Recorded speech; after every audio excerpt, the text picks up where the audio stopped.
Hello मेरे warriors.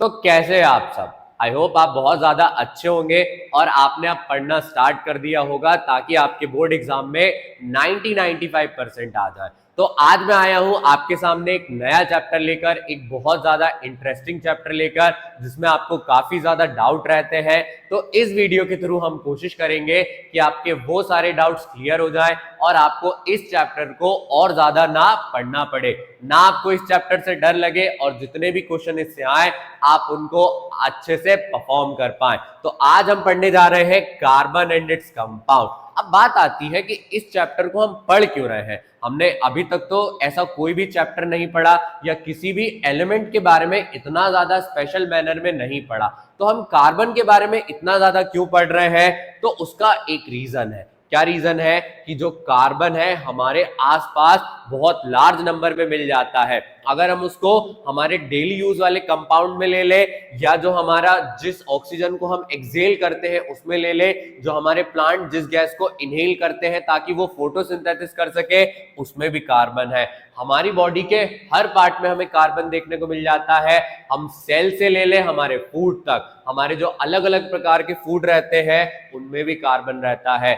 जब कोई कंपाउंड इतने ज्यादा प्रोडक्ट में या हम बात करें इतने ज्यादा कंपाउंड में मिल जाता है तो वो हमारे लिए बहुत ज्यादा इंपॉर्टेंट हो जाता है। आपकी 11th-12th में जो ऑर्गेनिक केमिस्ट्री है उसमें आप कार्बन रिलेटेड प्रोडक्ट के बारे में लार्ज नंबर में भी पढ़ने वाले हैं। तो इसी वजह से ये चैप्टर हमारा फाउंडेशन है, तो हमें इस चैप्टर को बहुत अच्छे से पढ़ना पड़ेगा। तो चलो बगैर किसी देरी के क्या करते हैं, इस पर्टिकुलर चैप्टर को स्टार्ट करते हैं। अब सबसे पहले हम कार्बन की जनरल प्रॉपर्टीज के बारे में पढ़ेंगे। जैसे कभी कोई आपसे मिलने आता है तो वो पहले आपका नाम पूछता है, आप क्या करते हैं क्या नहीं करते वो पूछता है। तो वैसे ही अगर हम कार्बन के बारे में पढ़े तो कार्बन हमारा एक नॉन मेटल है। क्या ये हमारा एक नॉन मेटल है। इसका जो एटॉमिक नंबर है ये कितना है, 6 है। और जब किसी का एटॉमिक नंबर 6 है यानी पहला वाला जो उसका शेल रहेगा उसमें कितने इलेक्ट्रॉन रहेंगे, 2। अब जब 2 चले गए तो उसके पास कितने इलेक्ट्रॉन बचते हैं, 4।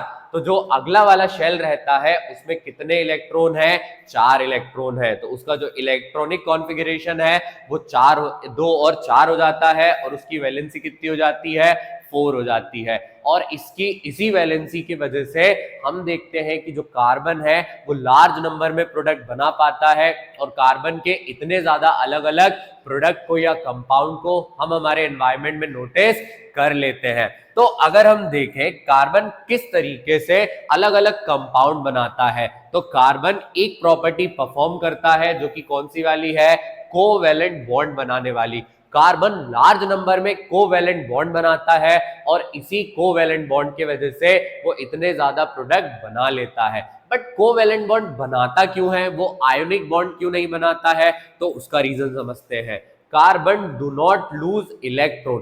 कार्बन के पास इतनी क्या नहीं रहती है, पावर ही नहीं रहती है कि वो क्या कर पाए, अपने 4 इलेक्ट्रॉन को लूज कर पाए। क्योंकि जब किसी कंपाउंड किसी एलिमेंट को इलेक्ट्रॉन्स को लूज करना रहता है तो उसके अंदर होनी चाहिए energy. Carbon being a non metal उसके अंदर इतनी एनर्जी ही नहीं रहती कि वो 4 इलेक्ट्रॉन को क्या कर दे, लूज कर दे। तो आप समझ सकते हो ये वो पर्टिकुलर बच्चा है जिसके अंदर ज्यादा एनर्जी नहीं है और आप उससे बोल रहे हो वो 10 घंटे जाके एक क्रिकेट मैच खेल ले, तो हम समझ जाएंगे कि कार्बन इलेक्ट्रॉन को लूज नहीं कर सकता क्योंकि उसके अंदर इतनी ज्यादा एनर्जी रहती ही नहीं है।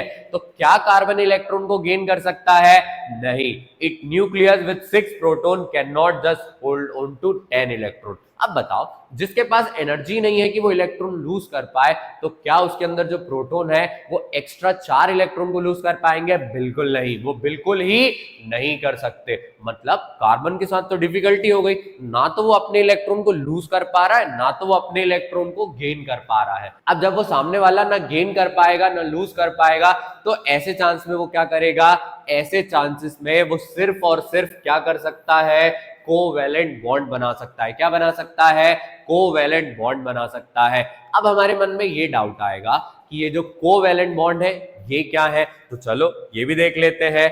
अगर हम बात करें कोवैलेंट बॉन्ड की, it is formed when pair of electrons are shared between 2 atom.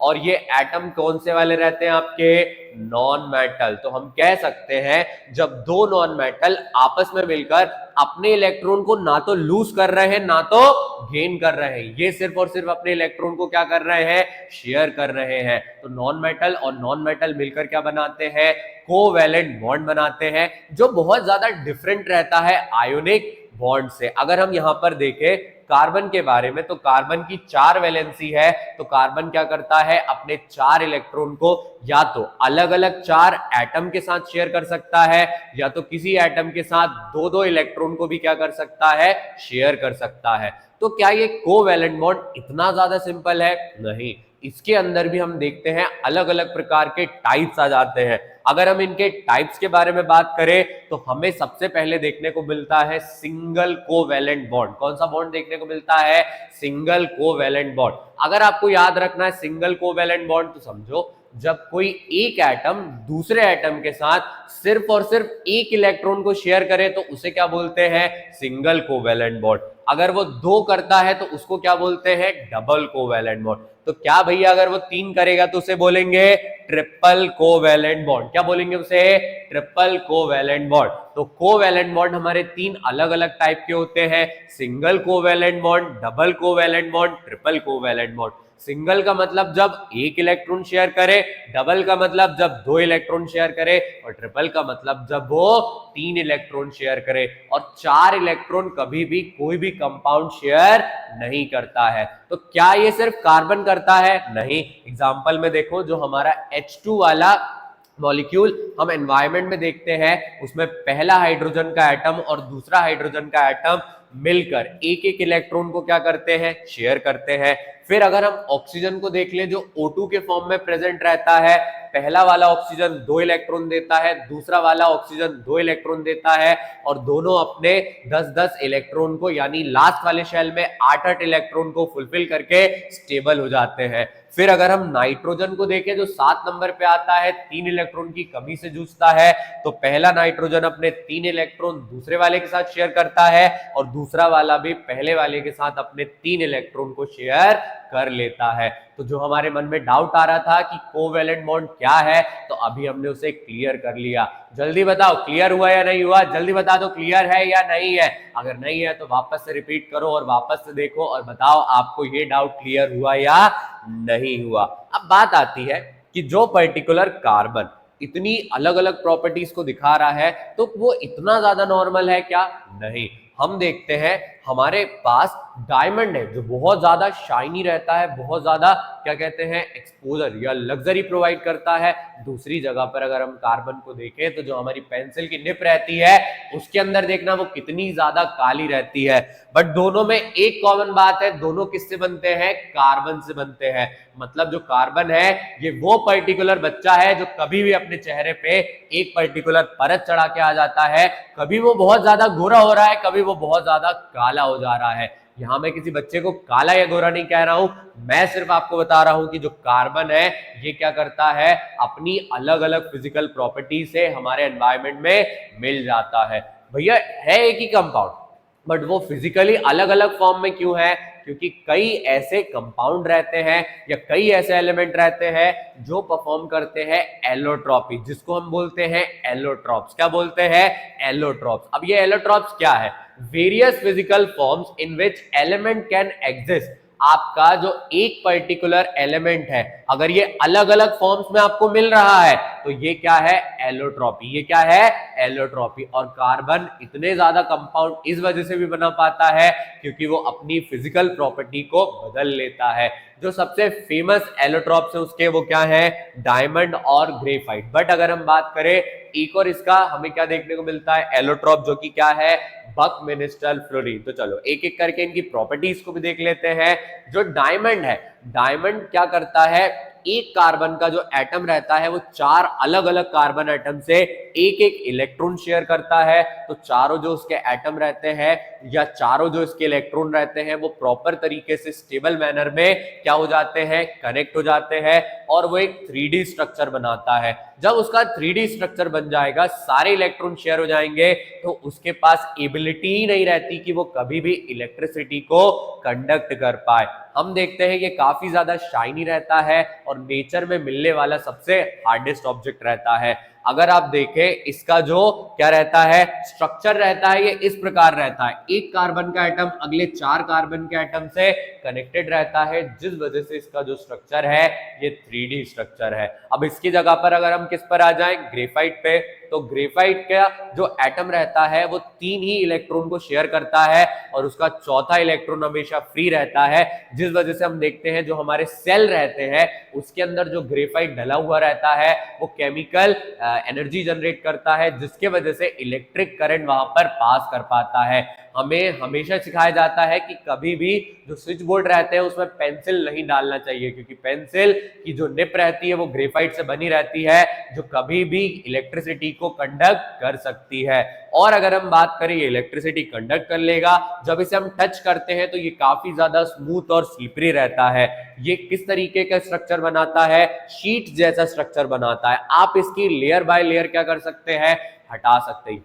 याद करो बचपन में जब हम पेंसिल से लिखा करते थे तो पेंसिल की जो निप रहा करती थी वो धीरे धीरे करके जिप खत्म होती जाती थी। रीजन उसका क्या रहता था, जो ग्रेफाइट रहता है वो स्लिपरी रहता है और over a period of time अपनी शीट्स को डिटेरियोरेट करता जाता है। लास्ट वाला आ जाता है बकमिंस्टर फ्लोरीन। ये एक पर्टिकुलर आर्टिफिशियल मैनर में बनाया जाने वाला एलोट्रॉप है, जिसमें 60 क्या रहते हैं, कार्बन एटम रहते हैं। इसका जो स्ट्रक्चर रहता है पेंटागन हेक्सागन, पेंटागन हेक्सागन, आपने फुटबॉल देखी होगी, कुछ इस शेप का रहता है। तो हमने देखा कि जो कार्बन है वो क्या शो करता है, एलोट्रॉप। एलोट्रॉप्स क्या रहते हैं, जब कार्बन अपने अलग अलग वेरियस फॉर्म में मिल जाता है, उसकी फिजिकल प्रॉपर्टीज बदल जाती है, तो उनको हम बोलते हैं एलोट्रॉप। क्या इनकी केमिकल प्रॉपर्टी अलग रहेगी, नहीं। जब सेम एलिमेंट से बने हैं तो इनकी जो केमिकल प्रॉपर्टी रहने वाली है वो हमेशा सेम रहने वाली। कैसे रहने वाली, हमेशा सेम रहने वाली है। तो चलो जल्दी से आ जाते हैं आगे।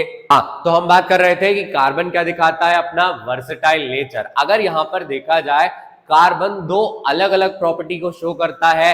पहली प्रॉपर्टी है कैटेनेशन, दूसरी है टेट्रावेलेंसी। और इन्हीं 2 प्रॉपर्टी के कारण आज हम देख पाते हैं हमारे आसपास लगभग 3 मिलियन से ज्यादा कार्बन के कंपाउंड है।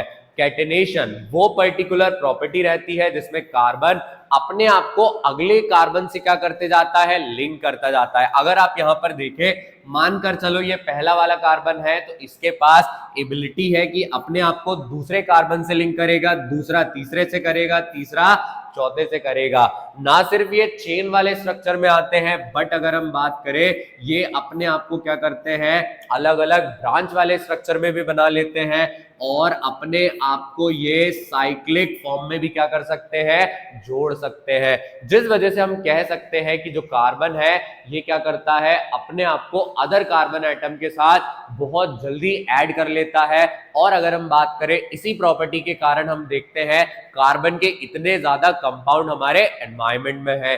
दूसरी प्रॉपर्टी है टेट्रावेलेंसी। टेट्रावेलेंसी मतलब इसके 4 इलेक्ट्रॉन फ्री रहते हैं और इन 4 इलेक्ट्रॉन फ्री रहने के कारण ना सिर्फ अब ये अपने आप को कार्बन के साथ जोड़ता है, बट ऑक्सीजन के साथ, हाइड्रोजन के साथ, या हम बात करें जो अदर कंपोनेंट रहते हैं उनके साथ ये लिंक कर लेता है। इस चैप्टर में हम ये देखेंगे कि कार्बन किस तरीके से अपने आप को हाइड्रोजन के साथ, अपने आप को अदर जो फंक्शनल ग्रुप रहते हैं उनके साथ लिंक करता है, और जब ये लिंक करता है तो अपनी प्रॉपर्टीज को पूरी तरीके से चेंज कर लेता है। तो चलो आ जाते हैं, बट उससे पहले वर्सेटाइल नेचर में हमने क्या देखा कि कार्बन की 2 प्रॉपर्टी है। पहली वाली है कैटेनेशन, दूसरी है टेट्रावेलेंसी। कैटेनेशन के कारण कार्बन के पास एबिलिटी है कि वो अगले कार्बन के साथ, अगला कार्बन अगले कार्बन के साथ ऐड होते जाता है और ये बहुत बड़े कंपाउंड को बना लेते हैं। टेट्रावेलेंसी के अंदर हमने क्या देखा कि जो कार्बन है उसके 4 इलेक्ट्रॉन फ्री रहते हैं, जिस वजह से कार्बन के पास मौका रहता है कि वो अलग अलग एलिमेंट के साथ, अलग अलग कंपाउंड के साथ अपने आप को लिंक कर सकता है, और अगर हम बात करें लार्ज नंबर में अपने कंपाउंड को फॉर्म कर लेता है। इस चैप्टर में हम इन्हीं कंपाउंड के बारे में पढ़ेंगे कि कार्बन किस तरीके से अलग अलग जो एलिमेंट रहते हैं उनके साथ अपने आप को ऐड करता है। अब यहां पर अगर हम बात करें जो कार्बन है, हमने पढ़ा कि ये क्या कर रहा है, अलग अलग कंपाउंड बनाता है। तो कार्बन स्पेशली दो अलग अलग तरीके के कंपाउंड बनाता है हाइड्रोजन के साथ। कौन कौन से बनाता है? सैचुरेटेड हाइड्रोकार्बन और अनसैचुरेटेड हाइड्रोकार्बन। अब हम सैचुरेटेड और अनसैचुरेटेड के बारे में क्यों पढ़ रहे हैं? क्योंकि जो कार्बन है ज्यादातर हाइड्रोजन के साथ अपने बॉन्ड बनाता है, दोनों क्या करते हैं, मिलकर लार्ज नंबर में कंपाउंड बनाते हैं, स्पेशली दो तरीके के। पहला होता है सैचुरेटेड और अगला कौन सा होता है, अनसैचुरेटेड। अगर हम स्पेशली बात करें सैचुरेटेड की, तो यहां पर जो कार्बन है ये सिंगल कोवैलेंट बॉन्ड बनाता है। और याद करो हम पढ़कर आए हैं सिंगल कोवैलेंट बॉन्ड मतलब कार्बन और कार्बन के बीच में कौन सा वाला बॉन्ड रहेगा, सिंगल कोवैलेंट बॉन्ड। तो यहां पर कार्बन अगले कार्बन के साथ लिंक होता है एक पर्टिकुलर इलेक्ट्रॉन को शेयर करके। और अनसैचुरेटेड क्या रहता है, वो पर्टिकुलर कार्बन कंपाउंड जिसमें जो कार्बन है वो अगले कार्बन के साथ डबल या ट्रिपल कोवैलेंट बॉन्ड के साथ क्या बनाता है, कंपाउंड बनाता है। ये जो डबल या ट्रिपल कोवैलेंट बॉन्ड रहते हैं ये आपके कंपाउंड में एक जगह पे रहते हैं। किसी एक कार्बन से अगला जो कार्बन है वो डबल या ट्रिपल बॉन्ड से लिंक रह सकता है। एक ही कंपाउंड में आप मल्टीपल जगहों पर डबल या ट्रिपल बॉन्ड को नहीं देखते हैं। याद करो, मुझे एक और बात पता है कि जो बेंजीन है वो क्या करता है, ऑल्टरनेट डबल बॉन्ड दिखाता है, बट वो आ जाता है एक्सेप्शन में, जिसके बारे में आप नेक्स्ट क्लासेस में जाकर पढ़ेंगे। इस साल हमें उसके बारे में इतना ज्यादा डिटेल में नहीं पढ़ना है। तो सैचुरेटेड और अनसैचुरेटेड क्या है, सैचुरेटेड हाइड्रोकार्बन वो पर्टिकुलर हाइड्रोकार्बन जहां पर कंपाउंड क्या करते हैं, सिंगल कोवैलेंट बॉन्ड से ऐड रहते हैं। और जो अनसैचुरेटेड रहता है ये वो पर्टिकुलर हाइड्रोकार्बन है जिसमें डबल या ट्रिपल कोवैलेंट बॉन्ड रहता है कार्बन के बीच में। डबल या ट्रिपल कोवैलेंट बॉन्ड कितनी जगह हो सकता है, एक जगह पर। कितनी जगह पर हो सकता है, किसी एक जगह पर ही ये डबल या ट्रिपल कोवैलेंट बॉन्ड हो सकता है। चलो आ जाते हैं आगे। अब याद करो अभी अभी हम क्या पढ़कर आए, सैचुरेटेड हाइड्रोकार्बन और अनसैचुरेटेड हाइड्रोकार्बन। तो सैचुरेटेड और अनसैचुरेटेड को डिवाइड करा जाता है। अगर सिंगल कोवैलेंट बॉन्ड है तो उसका नाम क्या है, अल्केन। क्या नाम है उसका, अल्केन। अगर कार्बन सिंगल बॉन्ड बना रहा है तो इन्हें हम कहते हैं अल्केन। और अल्केन शुरू हो जाता है मिथेन से। कहां से शुरू हो जाता है, मिथेन से। These hydrocarbon in which carbon share single bond with other carbon atom. ये वो पर्टिकुलर कार्बन के एटम रहते हैं जहां पर कार्बन अगले वाले एटम से केवल और केवल सिंगल बॉन्ड से जुड़ा हुआ रहता है। और इसका जनरल फॉर्मूला क्या रहता है, CnH2n+2। इसका मतलब है अगर दो कार्बन है तो नंबर ऑफ हाइड्रोजन कितने हो जाएंगे, 2 + 2 4। एक 2 2 जा 4, 4 + 2 कितना हो जाएगा, 6। मैंने गलती से 4 कह दिया था बट कितना रहता है, 6 रहता है। हम एग्जांपल देख सकते हैं। पहला वाला है मिथेन। आप देखो मिथेन का मतलब क्या है, सिंगल कार्बन और इसके 4 पर्टिकुलर वैलेंसी फ्री है, मतलब 4 इलेक्ट्रॉन फ्री है। 1 हाइड्रोजन, 2 हाइड्रोजन, 3 हाइड्रोजन और 4 हाइड्रोजन। ये क्या है हमारा मिथेन। मिथेन के बाद क्या आता है, इथेन। मतलब 2 कार्बन वाला, 1 कार्बन और ये हमारा कौन सा वाला कार्बन, 2 कार्बन। दोनों कार्बन के बीच में कौन सा वाला बॉन्ड है, सिंगल कोवैलेंट बॉन्ड। बाकी यहां पर क्या लग जाते हैं, हाइड्रोजन लग जाते हैं। इसको हम निकालेंगे कैसे, तो गिनो कितने कार्बन है हमारे पास, 2 कार्बन। C2 हमने लिख दिया 2n, 2 2 जा 4, 4 + 2 कितना हो जाएगा, 6। तो कितने हाइड्रोजन रहने चाहिए, 6। 1 2 3 4 5 6। तो क्या अगले का बना सकते हैं, बिल्कुल बना सकते हैं। अगर हम 3 कार्बन ले ले तो 3 कार्बन में क्या होगा, 2 3 जा 6, 6 और 2 कितना हो जाएगा, 8। तो चलो ये कार्बन 3 है, मतलब ये क्या है, प्रोपेन। इसको हम देख भी सकते हैं। एक कार्बन, दूसरा कार्बन, तीसरा कार्बन, तीनों कार्बन किससे जुड़े हुए हैं, सिंगल कोवैलेंट बॉन्ड से। 1 2 3 4 5 6 7 8, जैसा कि हमने काउंट किया था 8 हाइड्रोजन।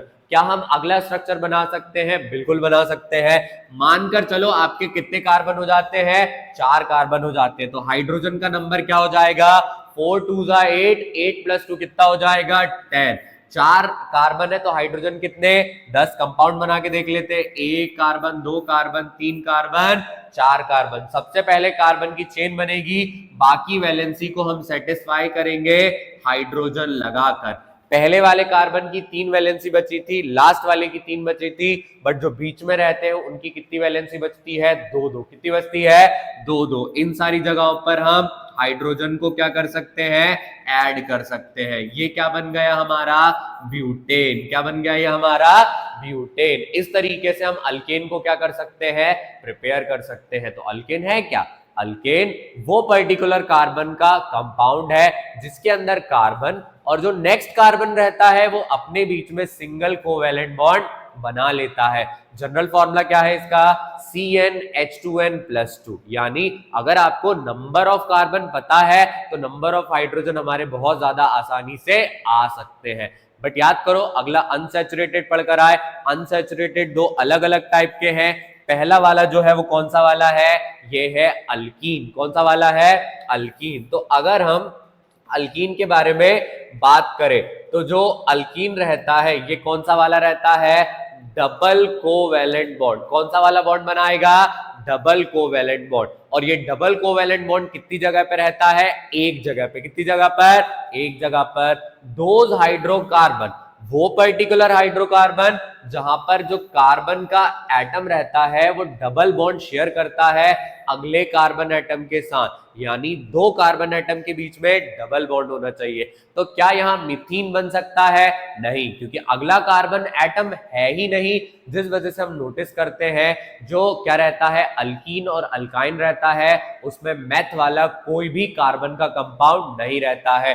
किससे स्टार्ट होता है? इथीन से। और उसमें किससे होता है? इथाइन से। जनरल फॉर्मूला क्या है? CnH2n। कैसे हम पता लगाएं? मान लो हमारे कार्बन इसमें कितने हैं? 2 है। C2H2n, 2 2 जा 4। कितने हाइड्रोजन रहने चाहिए? 4 हाइड्रोजन। एक कार्बन, दो कार्बन, एक हाइड्रोजन, दो हाइड्रोजन, 3 हाइड्रोजन, 4 हाइड्रोजन। और ध्यान से नोटिस करो, कार्बन और कार्बन के बीच में कौन सा वाला बॉन्ड है? Double covalent bond. कौन सा वाला बॉन्ड है? Double covalent bond. अगले वाले पर आ जाए तो कितने कार्बन हो जाएंगे? 3 कार्बन। C3H2n रहता है। 2 3 जा 6। कितने हाइड्रोजन रहने चाहिए? 6 हाइड्रोजन। देख लेते हैं, एक कार्बन, दो कार्बन, 3 कार्बन। हमने बात कर ली थी कि जो डबल कोवेलेंट बॉन्ड है ये कितनी जगह पर रह सकता है? एक जगह पर। कितनी जगह पर रह सकता है? एक जगह पर। तो पहले कार्बन ने और दूसरे कार्बन ने यहां पर कौन सा वाला बॉन्ड बना लिया? डबल बॉन्ड बना लिया। और अगले कार्बन ने कौन सा वाला बॉन्ड बनाया? सिंगल बॉन्ड बनाया। हाइड्रोजन हमने गिन के आए थे, 6 रहेंगे। 1 2 3 4 5 6। और 3 कार्बन मतलब ये क्या हो गया? प्रोप। और डबल बॉन्ड है तो ये क्या हो गया? प्रोपीन। क्या हो गया ये हमारा? प्रोपीन। अगले वाले पर जाने से पहले डिस्कस कर लेते हैं। 4 कार्बन है। 4 कार्बन मतलब Cn, C4 हो गया, H2n, 4 2 जा 8। 8 हाइड्रोजन होने चाहिए और 4 कार्बन होने चाहिए और 2 कार्बन के बीच में डबल बॉन्ड होना चाहिए। तो ध्यान दो, जो लास्ट वाले 2 कार्बन है इनके बीच में कौन सा वाला बॉन्ड है? डबल बॉन्ड है। बाकी सारे कार्बन के बीच में सिंगल बॉन्ड है। C4 हो गया, ये डबल बॉन्ड हो गया।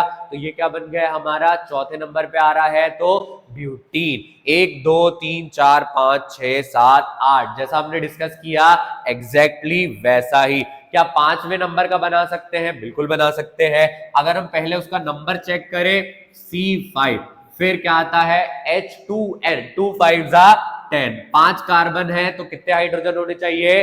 10 हाइड्रोजन। बना के देख लेते हैं। एक कार्बन, दो कार्बन, 3 कार्बन, 4 कार्बन और 5 कार्बन। बट कौन सा वाला है? डबल बॉन्ड वाला है। तो किन्हीं भी कार्बन के बीच में कौन सा वाला बॉन्ड होना चाहिए? Double bond. तो हम बना लेते हैं लास्ट वाले के पास। अब इस कार्बन की कितनी वैलेंसी बची हुई है? इसकी बची हुई है 3। तो यहां पर क्या आ जाएंगे? हाइड्रोजन।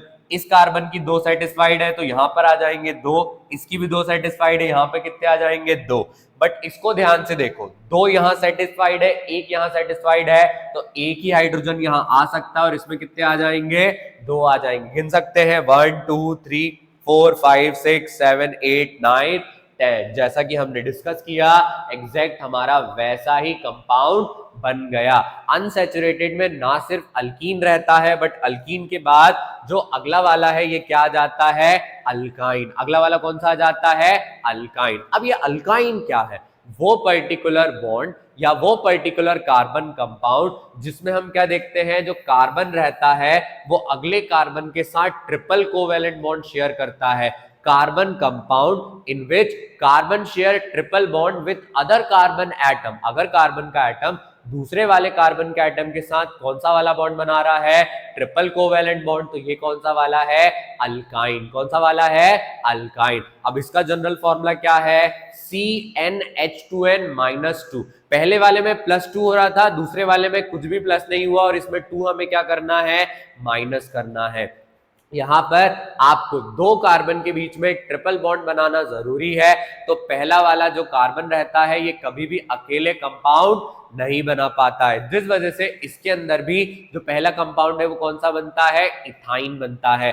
इथाइन मतलब दो कार्बन एटम, CN हो गया H2n, 2 2 4, 4 - 2 कितना हो जाएगा, 2। मतलब दो कार्बन और दो हाइड्रोजन, दो कार्बन और कितने हाइड्रोजन है, दो हाइड्रोजन। अगला वाला हम पढ़ सकते हैं, अगला वाला क्या रहेगा, आपके तीन कार्बन हो जाएंगे, C3H, 2 3 6, 6 - 2 4। मतलब तीन कार्बन तो चार हाइड्रोजन। चलो इसको देख लेते हैं, एक कार्बन, दो कार्बन, तीन कार्बन। किसी भी दो कार्बन में ट्रिपल बॉन्ड होना चाहिए, तो पहले वाले दो के बीच में कौन सा है, ट्रिपल बॉन्ड। अगले वाले में कौन सा रहेगा, सिंगल बॉन्ड। पहले वाले की 3 वैलेंसी सेटिस्फाइड थी, एक हाइड्रोजन आ गया, बीच वाले की 3 यहाँ पे, एक यहाँ पे, चारों सेटिस्फाइड है। इस वाले कार्बन की एक यहाँ पर, बाकी 3 कौन कर देता है, हाइड्रोजन। तो अगर हम फोर्थ नंबर वाला देखें तो फोर्थ नंबर वाला क्या आएगा हमारा, फोर्थ वाला जाएगा C4, H2 2 2 4 8, 8 - 2 कितना हो जाएगा, 6। अगर हम यहाँ पर ध्यान से देखें कितने कार्बन एटम है, 1 2 3 4, चार कार्बन के एटम है, दो कार्बन के बीच में कौन सा वाला बॉन्ड है, ट्रिपल बॉन्ड है। अब अगर हम इन दोनों कार्बन को देखें, इस वाले कार्बन की 3 और 1 4, चारों सेटिस्फाइड। इस कार्बन की 3 और 1 4, दोनों सेटिस्फाइड। इन दोनों कार्बन की चारों वैलेंसी सेटिस्फाइड है। बट अगर हम बात करें, इस कार्बन की 3 बची हुई थी तो 1 2 3 हाइड्रोजन, इस कार्बन की 3 बची हुई थी तो 1 2 3 हाइड्रोजन। तो हम देखते हैं किसी भी कंपाउंड को आसानी से आइडेंटिफाई किया जा सकता है। अगर हम अभी तक रिवाइज करें, सैचुरेटेड क्या, वो पर्टिकुलर हाइड्रोकार्बन जिनके अंदर कार्बन कौन सा वाला बॉन्ड बनाता है, सिंगल बॉन्ड। और अगर हम बात करें, अगर कार्बन किसी एक जगह पर डबल या ट्रिपल बॉन्ड बना रहा है तो वो कौन से वाले हो जाते हैं, अनसैचुरेटेड। अनसैचुरेटेड के दो टाइप रहते हैं, अल्कीन और अल्काइन। अल्कीन का मतलब डबल बॉन्ड, अल्काइन का मतलब ट्रिपल बॉन्ड, और अल्केन का मतलब क्या होता है, सिंगल बॉन्ड। कौन सा वाला बॉन्ड आ जाता है, सिंगल बॉन्ड। बट कार्बन ना सिर्फ हाइड्रोजन के साथ, बट हाइड्रोजन के अलावा कुछ पर्टिकुलर फंक्शनल ग्रुप रहते हैं जिनके साथ भी क्या करता है, अपने कंपाउंड को बनाता है। तो अब हम क्या करने वाले हैं, अगले टॉपिक में उन्हीं कंपाउंड के बारे में पढ़ने वाले हैं कि कार्बन ऐसे कौन से वाले जो अदर फंक्शनल ग्रुप रहते हैं उनके साथ कंपाउंड को क्या करता है, फॉर्म करता है। चलो आ जाते हैं।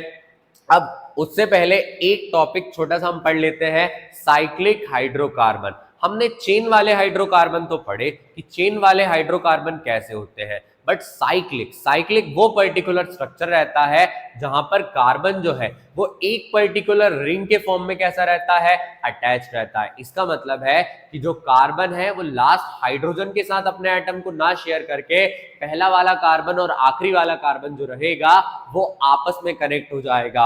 Hydrocarbon in which carbon atoms are arranged in the form of a ring, वो पर्टिकुलर हाइड्रोकार्बन जिनके अंदर जो अरेंजमेंट ऑफ कार्बन रहता है वो एक रिंग के फॉर्म में रहता है। अगर आप यहां पर ध्यान से देखें, कार्बन सारे आपस में कैसे हैं, लिंक्ड है। बची हुई जो वैलेंसी उनको कौन सेटिस्फाई करता है, हाइड्रोजन सेटिस्फाई करता है। फिर अगर हम यहां पर, हमारी बुक में एक एक्सेप्शन दिया था जिसके बारे में हम पहले से डिस्कस कर रहे थे, बेंजीन। बेंजीन में जो कार्बन एटम रहते हैं ये ऑल्टरनेट डबल बॉन्ड बनाते हैं। इस कार्बन ने यहां डबल बॉन्ड बनाया तो यहां सिंगल बॉन्ड बनाया, इस कार्बन ने यहां सिंगल बॉन्ड बनाया तो यहां डबल बॉन्ड बनाया, इस कार्बन ने यहां डबल बॉन्ड बनाया तो यहां सिंगल बॉन्ड बनाया।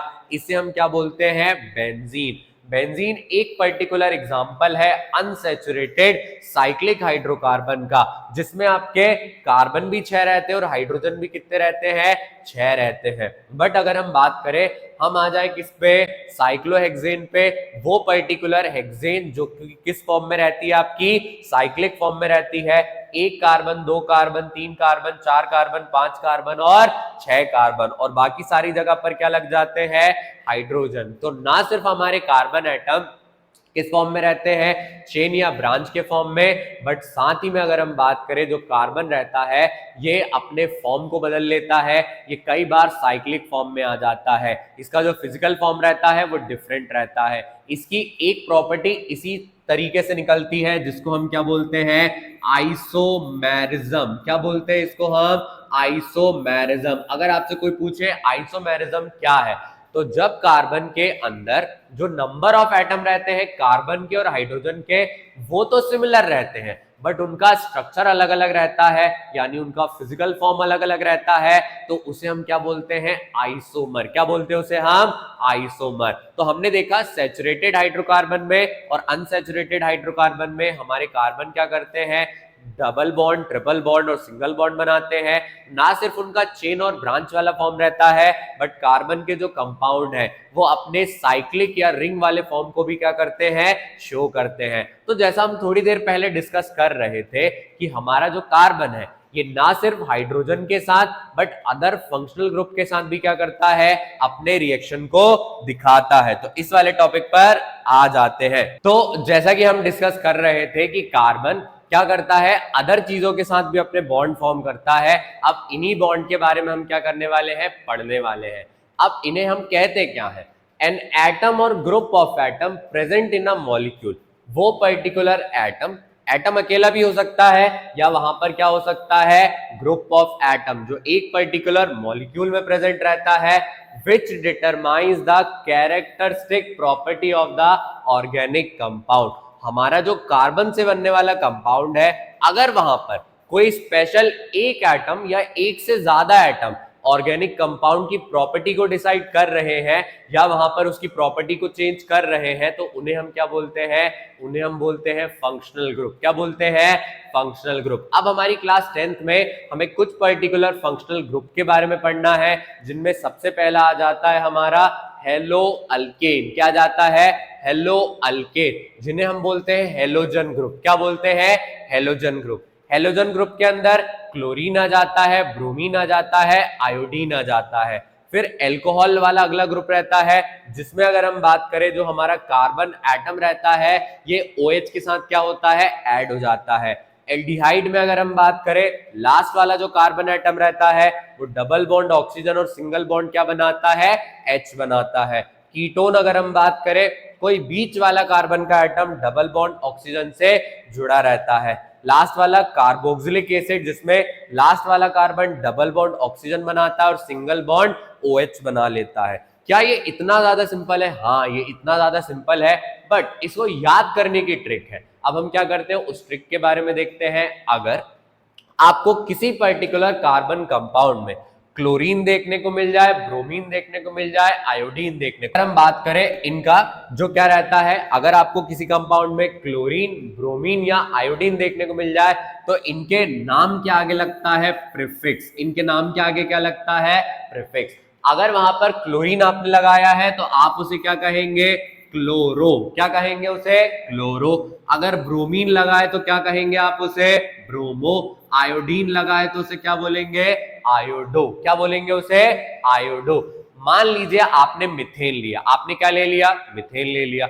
अब मिथेन को अगर आपको क्लोरीन, ब्रोमीन या आयोडीन के साथ ऐड करना है तो वहां पर हमें क्या करना पड़ेगा, जैसे ये मिथेन था, मिथेन में हर जगह पर हमने क्या जोड़ कर रखा था, हाइड्रोजन जोड़ के रखा था, बट हम यहाँ क्या कर रहे हैं, हाइड्रोजन को रिप्लेस कर रहे हैं। मानकर चलिए हम इस हाइड्रोजन को क्या कर देते हैं, हटा देते हैं। अगर यहाँ पर ये वाला हाइड्रोजन हट जाता है तो कार्बन वही वाला है, यहाँ पर तीनों जगह पर क्या जुड़े हुए हैं, हाइड्रोजन जुड़े हुए हैं। यहाँ पर क्या आ गया, क्लोरीन आ गया। तो ये क्या बन जाएगा, क्लोरोमीथेन। क्या बन जाएगा, क्लोरोमीथेन। अगर यहां पर एक कार्बन को बढ़ा के हम कितने कार्बन कर दे, 2 कार्बन कर दे, कितने कार्बन कर दे हम यहां पर 2 कार्बन कर दे। देखो हम करके देखते हैं कि अगर हम यहां पर एक कार्बन की जगह क्या कर देते हैं, 2 कार्बन के एटम कर देते हैं। 2 कार्बन का एटम मतलब कौन सा वाला कंपाउंड रहेगा हमारा, ये है हमारा इथेन। ये क्या है हमारा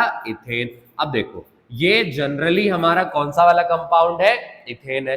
बट इसके साथ तो हम हेलोजन ग्रुप जोड़ रहे हैं। क्लोरीन को जोड़ के हम देख चुके, अगर मिथेन था तो क्लोरोमिथेन, इथेन होता तो क्लोरो इथेन हो जाता, और अगला वाला प्रोपेन रहता तो क्लोरो प्रोपेन हो जाता। अब इसमें अगर हम ब्रोमीन को जोड़ के देख ले तो ये लास्ट वाला हाइड्रोजन क्या हो जाएगा, रिप्लेस हो जाएगा।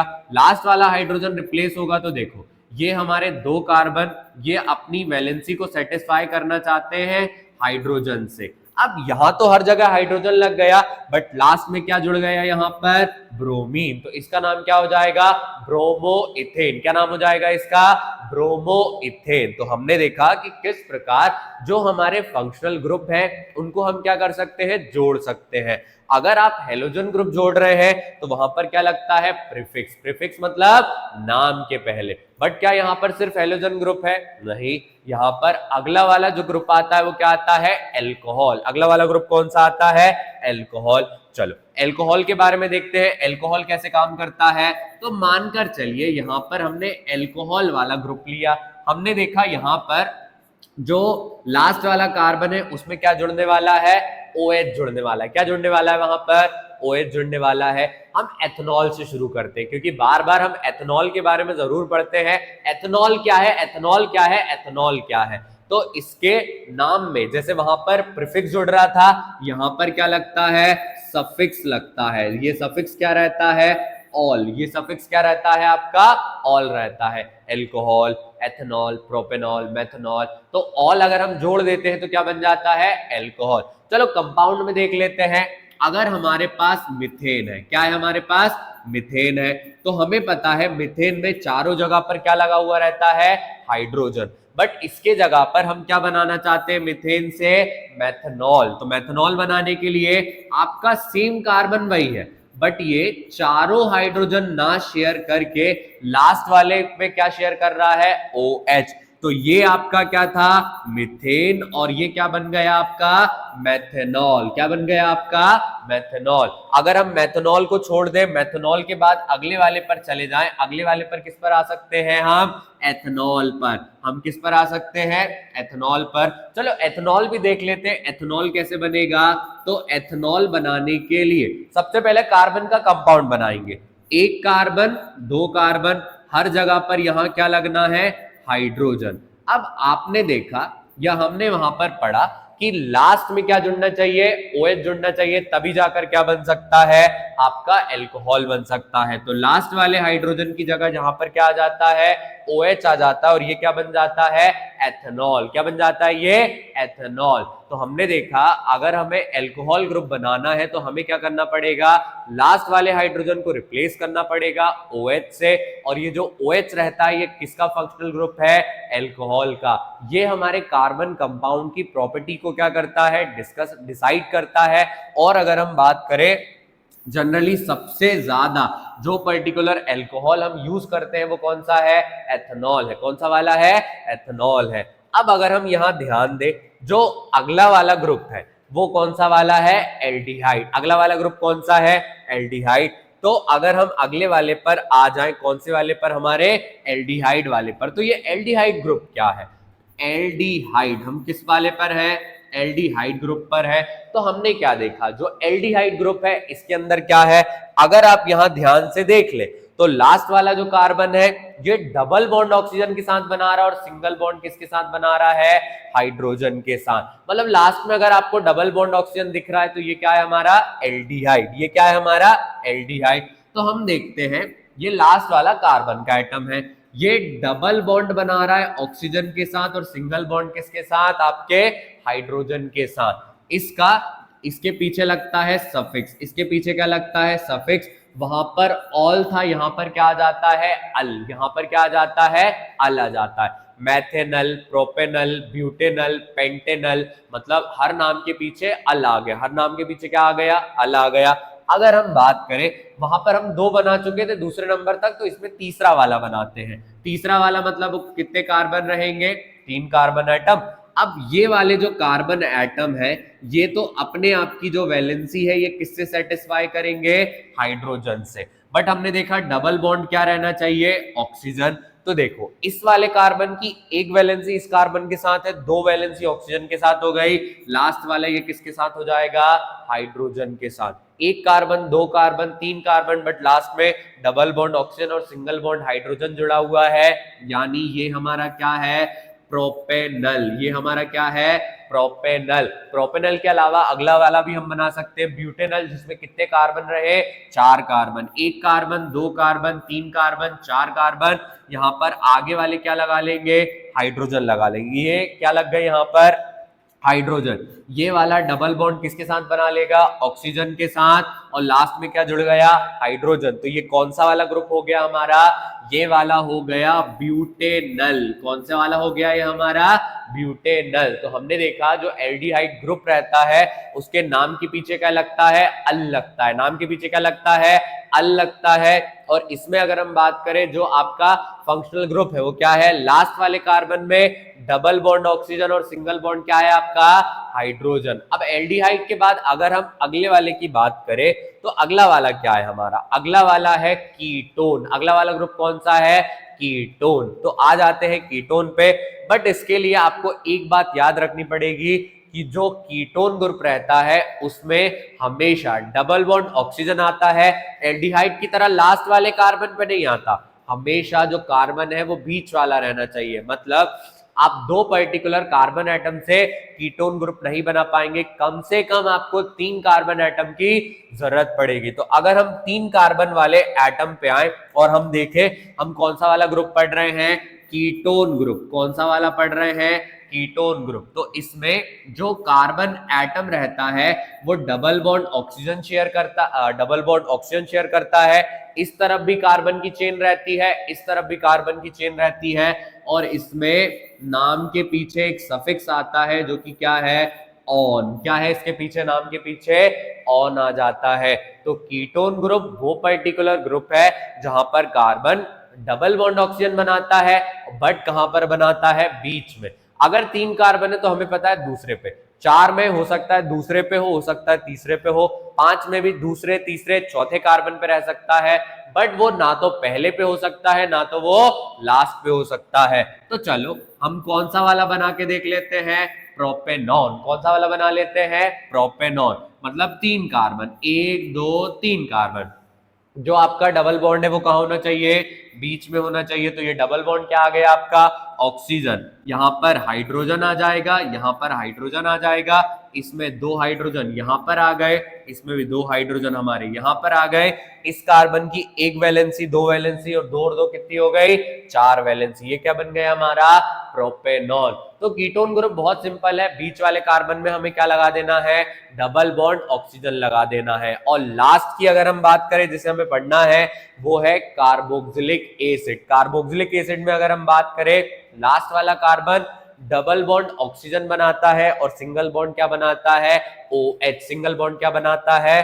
OH। तो अगर हम कार्बोक्सिलिक एसिड की स्पेशली बात करें, किसकी बात करें? कार्बोक्सिलिक एसिड की अगर हम बात करें तो कार्बोक्सिलिक एसिड में लास्ट वाला जो कार्बन, ये कौन सा वाला कार्बन है? लास्ट वाला कार्बन है। ये डबल बॉन्ड ऑक्सीजन के साथ बनाता है और सिंगल बॉन्ड किसके साथ बनाता है? OH के साथ। डबल बॉन्ड ऑक्सीजन के साथ और सिंगल बॉन्ड किसके साथ बनाता है? OH के साथ बनाता है। और इसके नाम के पीछे क्या लगता है? Oic acid. यहां पर भी क्या लगता है? सफिक्स लगता है। क्या लगता है? यहां पर सफिक्स लगता है। इसके साथ कोई झंझट नहीं। आप 1 कार्बन से बनाओ, आप 2 कार्बन से बनाओ, आप 4 कार्बन से बनाओ। तो हम 1 और 2 वाला बना के देखते हैं। तो पहला वाला कार्बन है ये डबल बॉन्ड ऑक्सीजन के साथ बना रहा है, सिंगल बॉन्ड OH के साथ, और बचे हुआ क्या आ गया यहाँ पर? हाइड्रोजन। तो ये क्या हो गया हमारा? Methanoic acid. कौन सा वाला एसिड हो गया? Methanoic acid. मेथेनोइक एसिड के बाद अगला एथेनोइक बनाते हैं। तो ये देखो 2 कार्बन एटम हो गए। लास्ट वाले कार्बन में डबल बॉन्ड ऑक्सीजन और सिंगल बॉन्ड क्या आ गया? OH आ गया। बाकी यहां पर क्या लग जाएगा? हाइड्रोजन। तो ये कौन सा वाला हो गया आपका? Ethanoic acid. कौन सा वाला एसिड हो गया ये हमारा? Ethanoic acid. तो लास्ट वाला जो टॉपिक हमने पढ़ा, ये कौन सा वाला पढ़ा हमने? Functional group. बेकायदा हमने क्या करा, सारे के सारे कंपाउंड को बना के देखा। हमने देखा प्रीफिक्स कब लगता है, सफिक्स कब लगता है, तो हमने क्या पढ़ा? Functional group. फंक्शनल ग्रुप के अंदर वो पर्टिकुलर एटम या ग्रुप ऑफ एटम आते हैं जो कि क्या करते हैं, ऑर्गेनिक कंपाउंड की प्रॉपर्टी को चेंज कर देते हैं। जिनके बारे में हमें पढ़ना है वो कौन से हैं? Halogen, alcohol, aldehyde, ketone, carboxylic acid. Alcohol को अगर हम पढ़े तो लास्ट में क्या लगता है? ऑल लगता है। और अगर हम बात करें आपका लास्ट वाला सिंगल बॉन्ड क्या आ जाता है? OH। अगर एल्डिहाइड की बात करें तो लास्ट वाला जो कार्बन है यहाँ पर डबल बॉन्ड ऑक्सीजन और सिंगल बॉन्ड H बनता है और इसमें नाम के पीछे अल आ जाता है। कीटोन ग्रुप में हमने देखा बीच वाले कार्बन में डबल बॉन्ड ऑक्सीजन रहना चाहिए। और अगर हम बात करें कार्बोक्सिलिक एसिड में लास्ट वाले कार्बन में डबल बॉन्ड ऑक्सीजन और सिंगल बॉन्ड OH होना चाहिए। ये सारे सफिक्स वाले थे। एल्कोहल में ऑल आ गया, एल्डिहाइड में अल आ गया, कीटोन में ऑन आ गया, कार्बोक्सिलिक एसिड में ओइक एसिड आ गया। और पहला वाला कौन सा रहता है? आपका हेलोजन ग्रुप, जिसके अंदर क्लोरीन, ब्रोमीन, आयोडीन आता है, जो कि नाम से पहले लगता है, जिसे हम क्या बोलते हैं? Chloro bromo iodo. क्या बोलते हैं? Chloro bromo iodo. अगर आपको कोई भी डाउट है तो एक बार तो आप वीडियो रिपीट करके देखें लास्ट से, जहां से हमने फंक्शनल ग्रुप पढ़ा। बट उसके बाद भी अगर समझ ना आए तो नीचे कमेंट बॉक्स ओपन है, इसमें अपने डाउट्स और क्वेरी को लिखो और मैं आपका डाउट बहुत जल्दी से क्लियर कर दूंगा। तो चलो अगले वाले टॉपिक पर आ जाते हैं। अब अगले वाले टॉपिक पर अगर हम बात करें, अगला वाला जो टॉपिक है वो क्या है? हमारी होमोलोगस सीरीज। कौन सी वाली सीरीज है? Homologous series. अब ये होमोलोगस सीरीज क्या है? ये बहुत ज्यादा सिंपल है, इसमें कोई इतना ज्यादा टेक्निकलिटीज नहीं है। जैसे अगर हम बात करें, it is a group of organic compound. Homologous series क्या है आपकी? Group of organic compound having similar structure. इनका स्ट्रक्चर कैसा रहता है? सेम रहता है। केमिकल प्रॉपर्टीज कैसी रहती है? सेम रहती है। बट जैसे जैसे कंपाउंड बढ़ते जाता है उनकी प्रॉपर्टी एक कार्बन और 2 हाइड्रोजन के वजह से थोड़ी थोड़ी चेंज होती जाती है। क्या कह रहे हैं हम यहाँ पर? होमोलोगस सीरीज हमारी वो पर्टिकुलर सीरीज ऑफ कंपाउंड रहती है जिसके अंदर पहला वाला जो कंपाउंड था और अगला वाला जो कंपाउंड है उनमें केवल और केवल कितना डिफरेंस है? एक कार्बन और 2 हाइड्रोजन का। कैसे कैसे हम समझे? अगर हम मीथेन को देखें तो मीथेन का अगर हम स्ट्रक्चर बनाएं तो मीथेन में एक कार्बन है और हर जगह पर क्या लगा हुआ है? हाइड्रोजन। अगर हम इथेन बना दे तो कितने कार्बन लगे हुए हैं? 2 कार्बन। यहां पर आपने क्या शेयर कर लिया? हाइड्रोजन। ऊपर कितने हाइड्रोजन थे? 4। यहां पर कितने बढ़ने चाहिए? एक कार्बन और 2 हाइड्रोजन। तो देखो 1 2 3 4, 4 हाइड्रोजन एज इट इज। कितने हाइड्रोजन बढ़े? 2 हाइड्रोजन और 1 कार्बन। तो हम देखते हैं होमोलोगस सीरीज के अंदर वो कंपाउंड आ जाते हैं जहां पर स्टेप बाय स्टेप एक कार्बन बढ़ जाता है और 2 हाइड्रोजन वहां पर बढ़ जाते हैं। क्या ये सिर्फ अल्केन में होता है? नहीं। अगर हम फंक्शनल ग्रुप में चले जाएं, जैसे अल्कोहल का एग्जांपल ले लेते हैं, मेथनॉल, एथेनॉल, प्रोपेनॉल, ब्यूटेनॉल। अगर आप ध्यान दें, मेथनॉल में एक कार्बन आता है, लास्ट में क्या आ जाता है? OH आ जाता है। एथेनॉल में अगर हम बात करें कितने कार्बन आते हैं आपके? 2 कार्बन आते हैं, लास्ट में क्या आ जाता है? OH आ जाता है। ये जो मैं बॉन्ड बना के छोड़ रहा हूं यहां पर क्या आ जाते हैं? हाइड्रोजन। तो हम देखते हैं एक कार्बन बढ़ता है और 2 हाइड्रोजन बढ़ जाते हैं। होमोलोगस सीरीज बताती क्या है?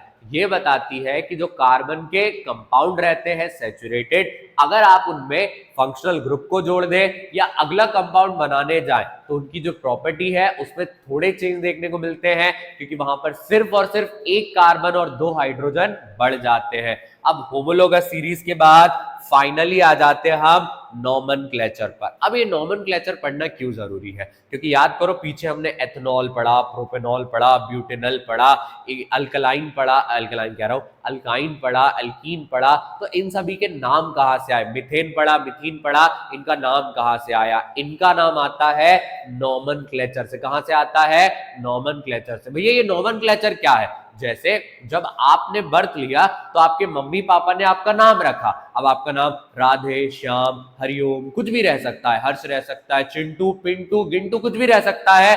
उसी तरीके से अगर हम बात करें कार्बन के जो कंपाउंड रहते हैं इनका भी क्या रहता है, नाम रहता है, इनका भी क्या रहता है, नाम रहता है। अब इनके नाम को बनाया कैसे गया उसी के बारे में ये टॉपिक हमें बताता है, जो कि क्या है, nomenclature, the system of designating a suitable name. आप यहां पर क्या करते हैं, एक सूटेबल नाम देते हैं पर्टिकुलर कार्बन कंपाउंड को, जो कि बेस्ड है किस पर, सर्टेन रूल्स पर। तो जब आपने क्या किया, एक एप्रोप्रिएट नाम दिया कार्बन कंपाउंड को सूटेबल प्रॉपर्टीज के अकॉर्डिंग, और अगर हम बात करें वो किस तरीके से वहां पर प्रेजेंट रहता है उसे हम क्या बोलते हैं, उसे हम बोलते हैं नॉमेनक्लेचर। अब लास्ट वाले टॉपिक में मैं बार बार आपको सफिक्स और प्रीफिक्स बता रहा था।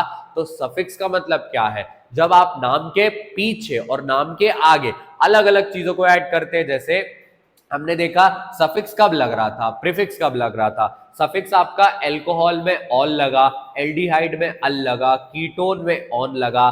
फिर अगर हम बात करें वहां पर अल्कीन, अल्काइन, अल्केन में देखते हैं, अल्कीन में क्या जाता है, ई एन ई आ जाता है। अल्काइन में क्या आ जाता है, वाई एन ई आ जाता है। और अल्केन में क्या आ जाता है, ए एन ई आ जाता है। तो ये वो पर्टिकुलर ग्रुप है जहां पर नाम के पीछे वर्ड लगता है। और अगर हम बात करें आपका प्रीफिक्स कहां पर रहता है, जो कि नाम के पहले लगता है। नाम के पहले जैसे क्लोरो पढ़ा हमने, ब्रोमो हमने पढ़ा।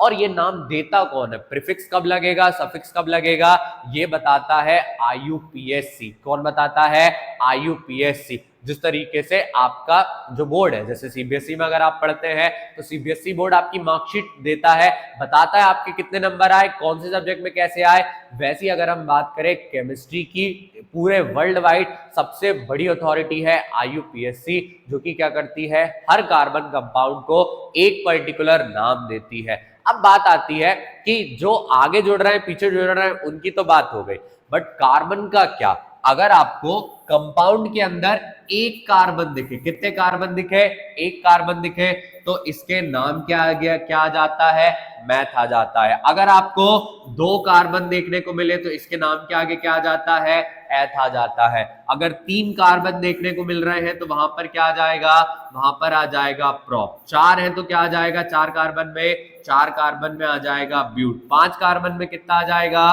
पांच कार्बन में आ जाएगा पेंट। तो इस तरीके से नाम को क्या करा जाता है, बनाया जाता है। सबसे पहले हम देखते हैं कितने कार्बन वहां पे प्रेजेंट है। एक है तो मैथ, दो है तो एथ, तीन है तो प्रोप, चार है तो ब्यूट, पांच है तो पेंट, छह तो है कैसे पूरा का पूरा नाम चलता है। बट उसके आगे कौन सा वाला ग्रुप है, अगर सिंगल बॉन्ड है तो एन आ जाता है, डबल बॉन्ड है तो आपका इन आ जाता है, ट्रिपल है तो क्या आ जाता है, आइन आ जाता है। एल्कोहल ग्रुप लगा है तो ऑल आ जाता है, एल्डिहाइड लगा है तो अल आ जाता है, एलोजन है तो क्लोरो और ब्रोमो आ जाता है। इसे किसने दिया है, नॉमेनक्लेचर ने। किसने दिया है, नॉमेनक्लेचर ने। चलिए अब अभी तक हमने क्या पढ़ा, कार्बन रहता कैसे, कार्बन की क्या फिजिकल प्रॉपर्टीज हैं, कार्बन के क्या स्ट्रक्चर है। बट हम पढ़ रहे हैं केमिस्ट्री, और केमिस्ट्री में केमिकल प्रॉपर्टीज का जानना बहुत ज्यादा इंपॉर्टेंट है।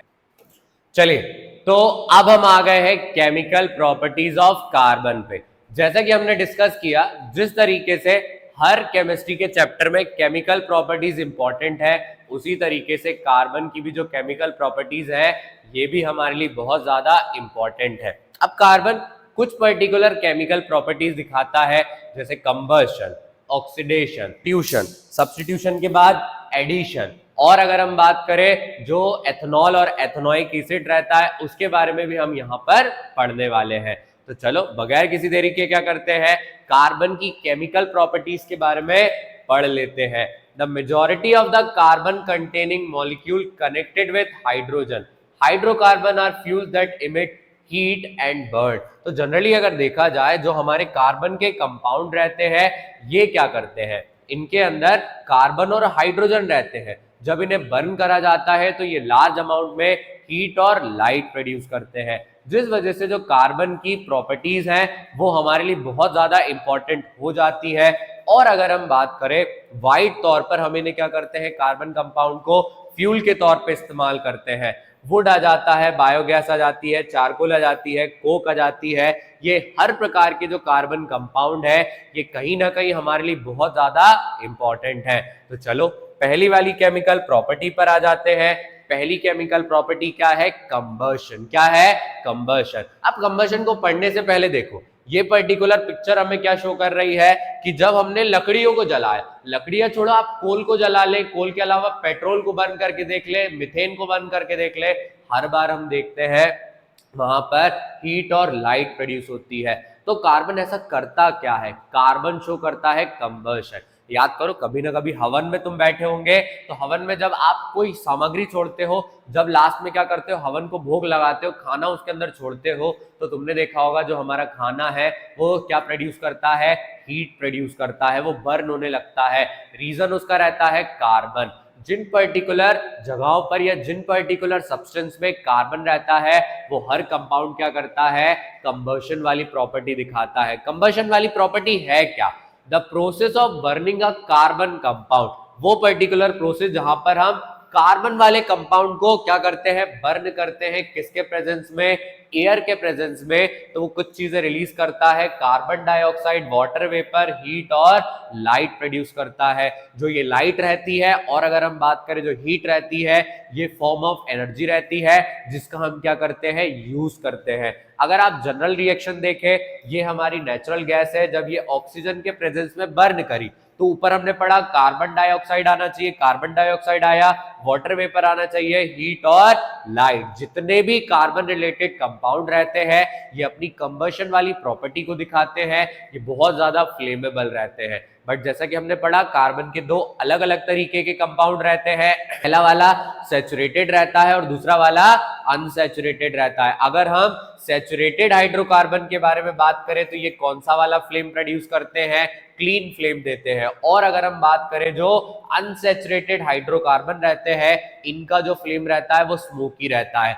कभी देखना जब हम क्या करते हैं? गैस को बर्न करते हैं, आपके घर में एलपीजी आती होगी या गाड़ियों में जो हम सीएनजी डालते हैं, अगर इन गैसेस को कभी बर्न किया जाए तो इनकी जो फ्लेम रहती है वो ब्लू कलर की रहती है। यहां पर जितने भी कार्बन के क्या रहते हैं? कंपाउंड रहते हैं, वो पूरी तरीके से बर्न हो जाते हैं। बट अनसैचुरेटेड में अगर हम बात करें, डबल और ट्रिपल बॉन्ड रहता है, जिस वजह से काफी बार हम नोटिस करते हैं जो कार्बन के कंपाउंड रहते हैं वो प्रॉपरली बर्न नहीं हो पाते हैं और वहां पर स्मोक और जो ऐश रहती है वो क्या हो जाती है? प्रोड्यूस हो जाती है। स्मोक और ऐश क्या हो जाती है? प्रोड्यूस हो जाती है। तो हमने देखा कि जो कंबशन है वो क्या है? कार्बन की एक प्रॉपर्टी जिसमें जब वो एयर के प्रेजेंस में आते ही बर्न करता है तो carbon dioxide, water vapour, but साथ में लाइट और हीट को भी क्या करता है? रिलीज करता है। तो अलग अलग मेथड से करता है। अगर वो सैचुरेटेड है तो उसकी फ्लेम क्लीन रहने वाली है, बट अनसैचुरेटेड है तो उसकी जो फ्लेम रहती है वो कैसी रहती है? स्मोकी रहती है। अगर आप बात करें जो लकड़ियां हैं ये क्या रहती है? अनसैचुरेटेड। तो हम यहाँ पर नोटिस करते हैं जो फ्लेम का कलर रहता है वो ऑरेंज कलर का रहता है, बट वहीं पर अगर हम एलपीजी को जलाते तो उसका कलर कौन सा वाला रहता? ब्लू कलर का रहता। तो पहली प्रॉपर्टी क्या है?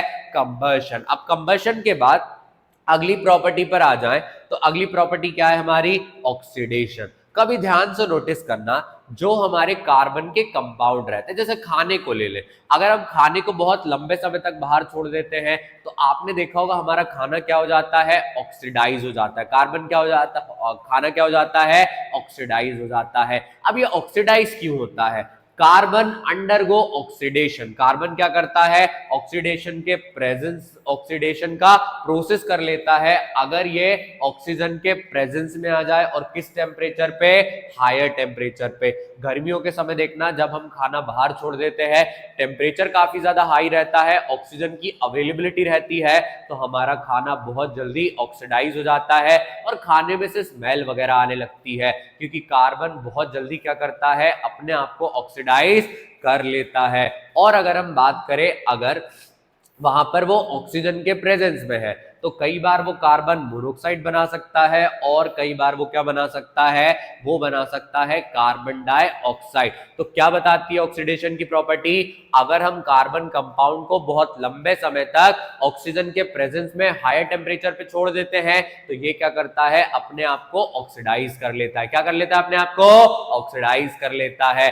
अब अगर हम बात करें जनरली हमें किसके बारे में पढ़ना है, जैसे अगर हम बात करें दो कार्बन मतलब एथ और पीछे लगा है OH, मतलब ये क्या है, एथेनॉल है। एथेनॉल मतलब जो शराब रहती है, अगर इसे हम क्या कर दे, जो एल्कलाइन पोटेशियम परमैंगनेट या जो एसिडिफाइड पोटेशियम डाइक्रोमेट रहता है, इसके प्रेजेंस में रख दे और इसे हीट करने लगे तो जो कार्बन है वो क्या कर जाएगा, जो एथेनॉल है वो एथेनोइक एसिड में बन जाएगा। मतलब एल्कोहल को अगर लंबे समय तक ऑक्सीजन के प्रेजेंस में छोड़ दिया जाए तो वो अपने आप को एल्कोहल से कार्बोक्सिलिक एसिड बना लेती है और जो एथेनॉल रहता है ये क्या बन जाता है, एथेनोइक एसिड। क्या बन जाता है, एथेनोइक एसिड। तो जो एल्कोहल रहते हैं ये ऑक्सीडाइज हो जाते हैं और कन्वर्ट हो जाते हैं कार्बोक्सिलिक एसिड में। यहां पर आप क्या कर सकते हैं, दो अलग अलग जो कैटलिस्ट रहते हैं इनका यूज कर सकते हैं, या तो जो एल्कलाइन आपका पोटेशियम परमैंगनेट रहता है उसका कर सकते हैं,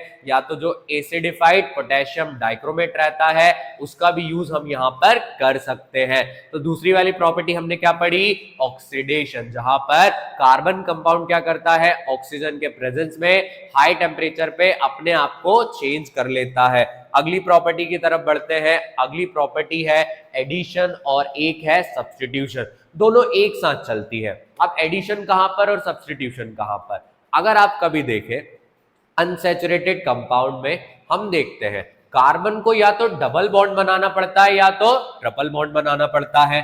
तो मानकर चलो हम डबल बॉन्ड वाला कार्बन देख रहे हैं, यानी कि इनके पास ऑलरेडी हाइड्रोजन की कमी है। तो यहां पर ये लोग क्या करते हैं, अपने आप को चेंज करते हैं, जो अपना डबल बॉन्ड रहता है उसे किस बॉन्ड में ले आते हैं, सिंगल बॉन्ड में ले आते हैं। अब सिंगल बॉन्ड लाने से क्या हुआ, इस कार्बन की और इस कार्बन की एक एक वैलेंसी क्या हो गई, फ्री हो गई। तो ये लोग क्या करते हैं, अपने आप को हाइड्रोजन के साथ जोड़ लेते हैं, अपने आप को क्या करते हैं, हाइड्रोजन के साथ जोड़ लेते हैं। और अगर इसी की जगह पर हम ट्रिपल बॉन्ड वाला ले ले, कौन से बॉन्ड वाला ले ले, ट्रिपल बॉन्ड वाला ले ले, तो ये अपना ट्रिपल बॉन्ड को क्या बना लेता है, डबल। दोनों की एक एक वैलेंसी फ्री हो गई तो दोनों क्या करते हैं, एक एक हाइड्रोजन को ऐड कर लेते हैं। तो जितने भी अनसैचुरेटेड हाइड्रोकार्बन है वही क्या कर सकते हैं, और एडिशन रिएक्शन को दिखा सकते हैं। एडिशन रिएक्शन क्या है, addition reaction are those in which unsaturated hydrocarbon, clearly लिखा हुआ है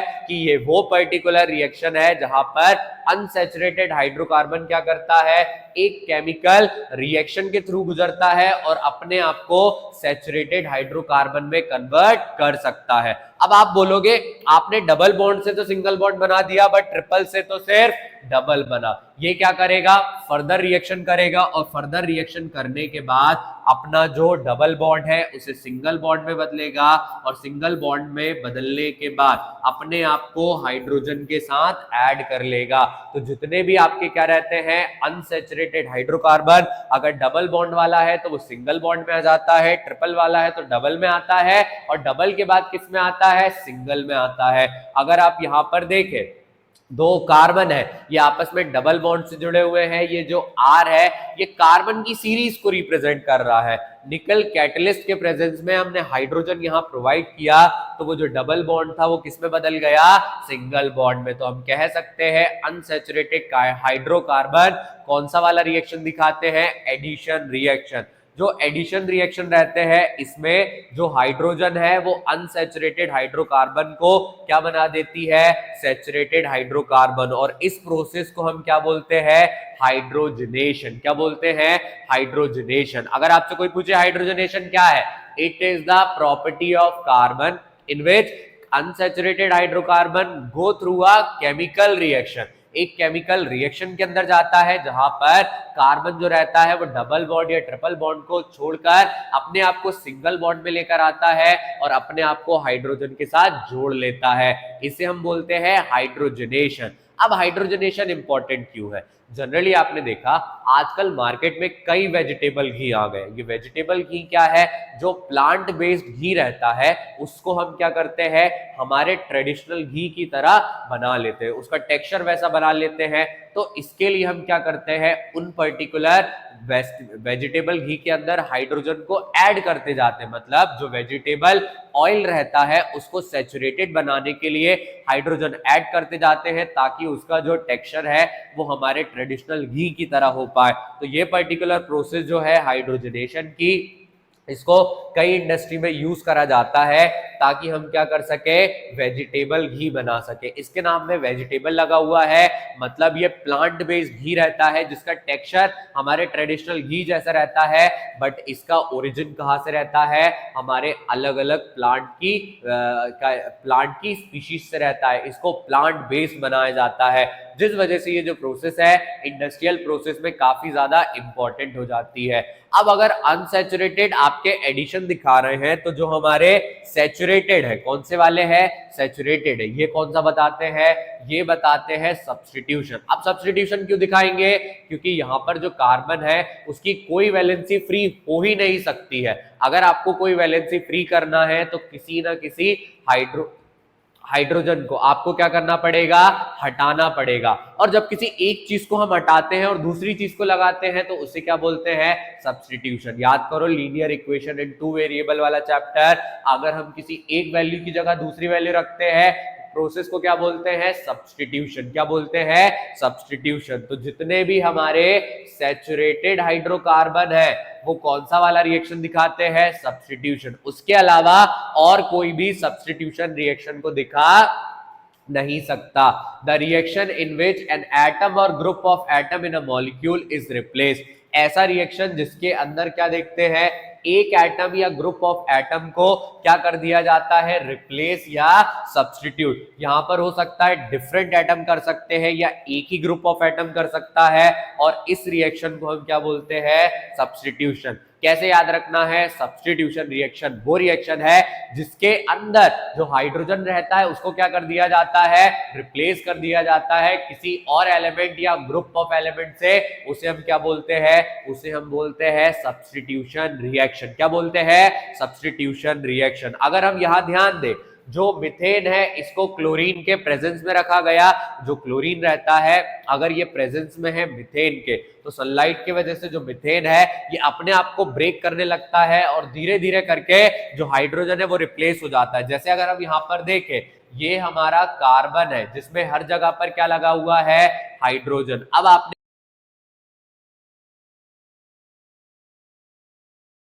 लास्ट वाला हाइड्रोजन है इसको हटाकर क्या आ गया, Cl आ गया। तो कितने हाइड्रोजन बचे, 3, और ये क्या बन गया हमारा, क्लोरीन। क्या बन गया ये हमारा, क्लोरीन। इसका नाम क्या है, मोनो क्लोरो, और ये क्या है, मिथेन। तो ये क्या हो गया, मोनोक्लोरोमिथेन। अब आप बोलोगे मोनो का मतलब क्या है, अगर सिंगल क्लोरीन है तो मोनो, क्लोरीन जुड़ता है तो हम नाम पढ़ चुके हैं क्लोरो, और सिंगल कार्बन है तो क्या आ गया, मिथेन। तो 2 वाला होगा तो क्या हो जाएगा, मोनोक्लोरोइथेन। बट इसकी जगह आपने 2 क्लोरीन जोड़ दिए, इस हाइड्रोजन को भी हटा के जोड़ दिया तो कितने क्लोरीन हो जाएंगे, 2 क्लोरो। तो ये क्या हो जाएगा, डाइक्लोरोइथेन। 3 हो जाएंगे तो ट्राइक्लोरोइथेन, और अगर 4 हो गए तो ये क्या हो जाएगा, टेट्राक्लोराइड। या क्या हो जाएगा, टेट्राक्लोराइड। मतलब 4 कार्बन वाला एक पर्टिकुलर एक कार्बन वाला जिसके अंदर 4 क्लोरीन है वो वाला एटम। तो धीरे धीरे करके कार्बन क्या करता है,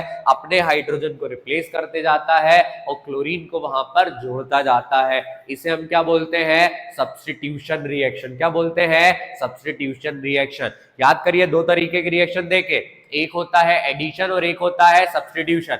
एडिशन किस में होता है, अनसैचुरेटेड में। सब्स्टिट्यूशन किस में होता है, सैचुरेटेड में।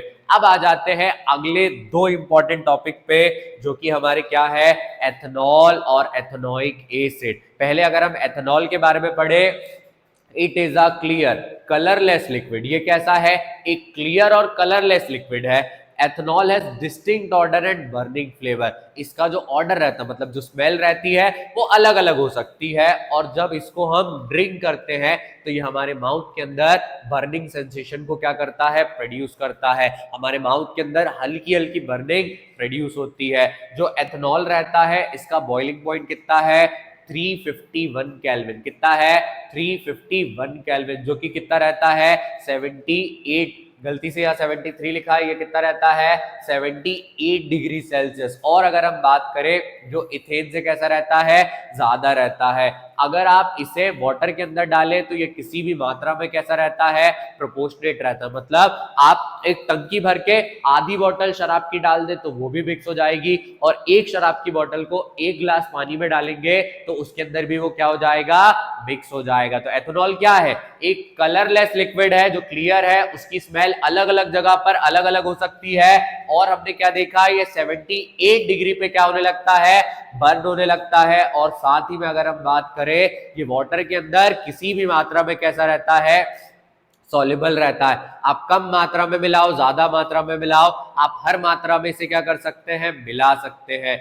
ये एक्सट्रीमली फ्लेमेबल रहता है। अगर आप इसे जलाएं तो ये बहुत तेजी से क्या करता है, जल जाता है, और बहुत ज्यादा जल्दी जो वॉलेटाइल लिखा हुआ है इवापरेट करता है। मतलब इसके जो कंपाउंड है ये बहुत तेजी से क्या कर जाते हैं, इवापरेट कर जाते हैं। क्या कर जाते हैं, इवापरेट कर जाते हैं। देखिए अब अगर हम बात करें जिस तरीके से एथेनॉल इंपॉर्टेंट है तो इसकी कुछ केमिकल प्रॉपर्टीज या हम बात करें केमिकल रिएक्शन हमारे लिए जरूरी हो जाते हैं। अगर पहले रिएक्शन के बारे में पढ़े, रिएक्शन विद सोडियम, तो जो एल्कोहल रहता है ये किसके साथ रिएक्ट करता है, सोडियम के साथ। Sodium react speedily with ethanol to form sodium ethoxide.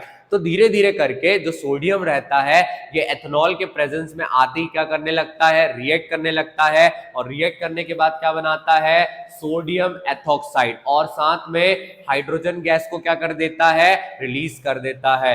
ये एथेनॉल लिया, इसको सोडियम के साथ हमने रिएक्ट करवाया, यहां पर ये क्या बन गया, सोडियम एथोक्साइड। क्या बन गया, सोडियम एथोक्साइड, और साथ में हाइड्रोजन गैस क्या हो जाती है, रिलीज हो जाती है। मतलब जो एल्कोहल है ये लार्ज मात्रा में क्या करता है, जो सोडियम रहता है उसके साथ रिएक्ट करता है। अगला जो रिएक्शन है वो क्या है, डिहाइड्रेशन। जो एल्कोहल है ये डिहाइड्रेशन भी कॉज करता है, बट करता कैसे है, एथेनॉल ऑन हीटिंग, अगर एथेनॉल को हम क्या करें, हीट करें, किसके साथ करें, कंसंट्रेटेड H2SO4 के साथ, तो ये क्या करता है, अपने आप को डिहाइड्रेट कर लेता है। क्या कर लेता है, अपने आप को डिहाइड्रेट कर लेता है, और क्या फॉर्म कर लेता है, इथीन फॉर्म कर लेता है। देखो हमने एल्कोहल को कंसंट्रेटेड H2SO4 के साथ 170 डिग्री सेल्सियस पे हीट किया तो इसने क्या बना लिया, इथीन बना लिया, साथ में वाटर वेपर को क्या कर देता है, रिलीज कर देता है। मतलब अगर हम एथेनॉल को हीट करते हैं किसके प्रेजेंस में, H2SO4 के प्रेजेंट में, तो ये क्या करता है, वाटर के जो पार्टिकल्स रहते हैं उसे हटा देता है और अपने आप को डिहाइड्रेट करके इथीन बना लेता है। क्या बना लेता है, अपने आप को इथीन बना लेता है। तो कार्बन की दो कार्बन कह रहा हूं, एथेनॉल की हमने दो प्रॉपर्टी पढ़ी, वो सोडियम के साथ रिएक्ट करता है और वो क्या करता है, डिहाइड्रेशन वाले रिएक्शन को भी दिखा देता है। इसके बाद जो अगला आ जाता है वो क्या आ जाता है, एथेनोइक एसिड। अगर एथेनोइक एसिड की बात करें, जनरली अगर हम बात करें इसे हम एसिटिक एसिड के नाम से जानते हैं, या हम बात करें इससे जो विनेगर बनता है उस वजह से हम एथेनोइक एसिड को बहुत ज्यादा पढ़ते हैं। इसका केमिकल फॉर्मूला क्या है, CH3COOH, CH3COOH, कॉमन नाम क्या है इसका, एसिटिक एसिड। और अगर हम बात करें फिजिकल स्टेट कैसा रहता है, कलरलेस लिक्विड है, मतलब इसका अपना कोई भी कलर नहीं होता है।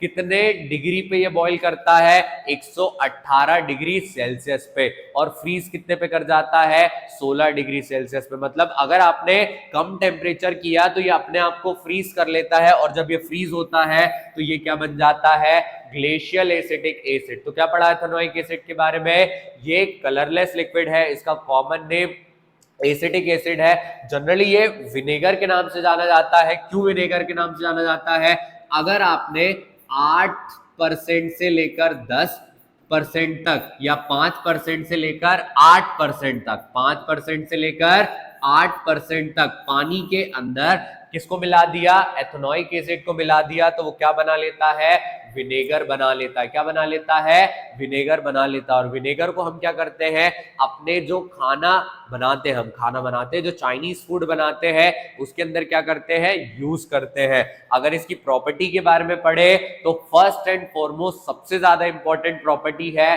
ईस्टरिफिकेशन। ईस्टरिफिकेशन इस वजह से इंपॉर्टेंट है क्योंकि इसके अंदर एक ऐसा कंपाउंड बनता है जो स्वीट स्मेलिंग रहता है और जो सोप बनने वाला प्रोसेस रहता है उसके अंदर यूज होता है। एथेनोइक एसिड, जहां पर एथेनोइक एसिड को हम रिएक्ट करवाते हैं अल्कोहल के साथ, किसके प्रेजेंस में, लिटिल कंसंट्रेटेड सल्फ्रिक एसिड के प्रेजेंस में, तो ये क्या बन जाता है, ईस्टर। ये देखो एथेनॉल ले लिया, यहां पर एथेनोइक एसिड ले लिया।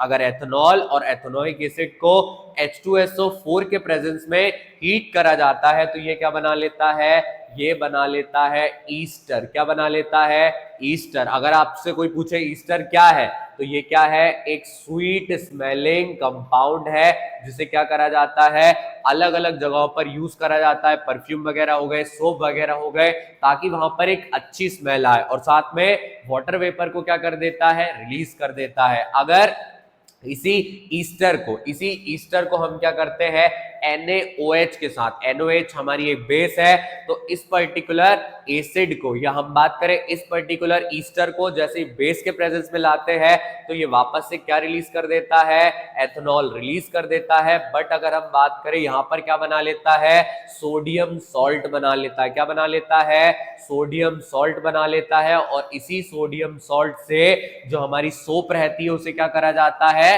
प्रिपेयर करा जाता है। तो ईस्टरिफिकेशन इंपॉर्टेंट क्यों है, ईस्टरिफिकेशन इस वजह से इंपॉर्टेंट है क्योंकि ईस्टरिफिकेशन के प्रोसेस से एथेनॉल और एथेनोइक एसिड को जब आपस में रिएक्ट करवाया जाता है तो वहां पर ईस्टर फॉर्म होता है। ये ईस्टर एक स्वीट स्मेलिंग कंपाउंड रहता है और जब इसको हम क्या करते हैं, NaOH वाली बेस के साथ रिएक्ट करवाते हैं तो ये एक सोडियम का क्या बनाता है, सॉल्ट बनाता है। और इसी सोडियम सॉल्ट से हम क्या बनाते हैं, सोप बनाते हैं। क्या बनाते हैं, सोडियम सॉल्ट से सोप बनाते हैं, जिसको वाइडली हम क्या करते हैं, यूज करते हैं।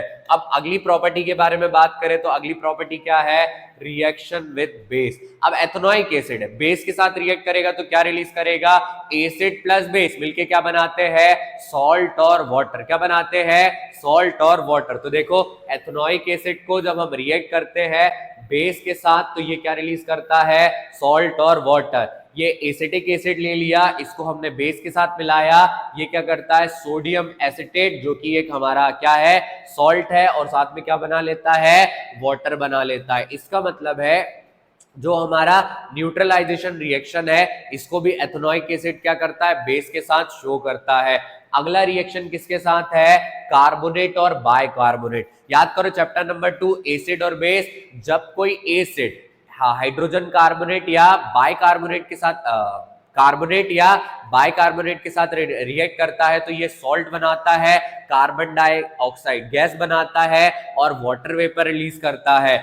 एसिटिक एसिड को हमने किसके साथ, सोडियम कार्बोनेट के साथ, और एसिटिक एसिड को सोडियम हाइड्रोजन कार्बोनेट के साथ रिएक्ट करवाया। याद करना बहुत सिंपल है, चीजें सेम बनती है, सेम सॉल्ट बनेगा, वाटर बनेगा और कार्बन डाइऑक्साइड। कितना फर्क है, यहाँ पर 2 यूनिट सॉल्ट है और यहाँ पर कितना है, सिंगल यूनिट सॉल्ट। अगर आपने कार्बोनेट के साथ करवाया है तो 2 यूनिट सॉल्ट बनेगा और हाइड्रोजन कार्बोनेट के साथ करवाया तो कितना बनेगा, सिंगल यूनिट सॉल्ट बनेगा।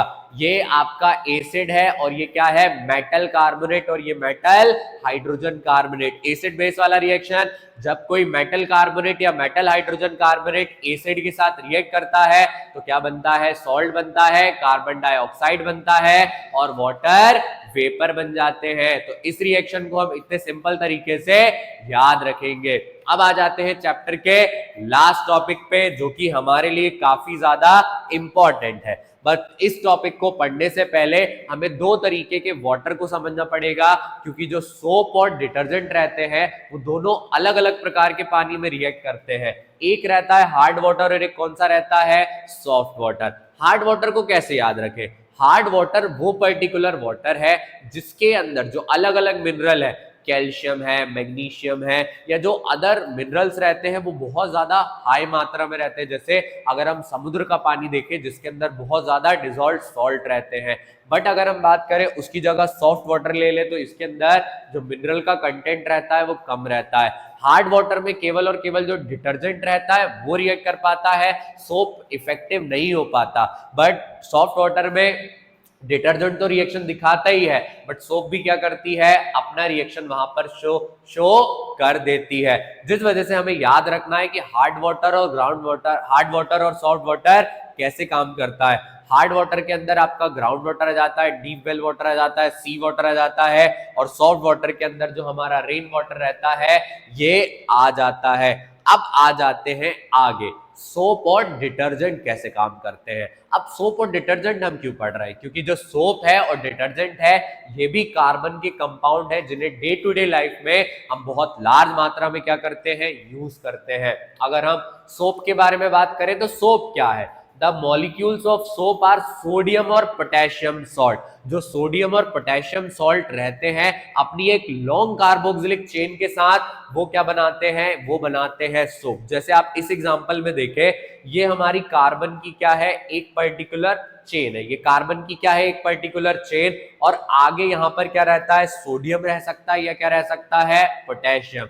तो जो लॉन्ग कार्बन चेन सोडियम या पोटेशियम के साथ है तो ये क्या रहता है, आपका सोप रहता है। इसके कंपैरिजन में अगर हम डिटर्जेंट को देखें तो डिटर्जेंट क्या रहता है, अमोनियम या सल्फोनेट सॉल्ट। जो अमोनियम और सल्फोनेट सॉल्ट रहते हैं इनका रिएक्शन काफी ज्यादा हार्ड और हार्श रहता है। कभी अपने हाथ पे डिटर्जेंट लेके देखना और उससे हाथ धोकर देखना, आपको देखने को मिलेगा कि वो बर्निंग सेंसेशन कॉज करने लगता है, क्योंकि वो काफी ज्यादा कैसा रहता है, हार्ड रहता है, क्योंकि उसके अंदर कौन से वाले सॉल्ट है, अमोनियम और सल्फोनेट सॉल्ट। बट जब हम सोप से अपने हाथों को धोते हैं तो सोप से हमें उतना ज्यादा इफेक्ट नहीं होता। अब यहां पर अगर हम बात करें जो हमारा सोप और डिटर्जेंट है इसके दो अलग अलग पार्ट रहते हैं।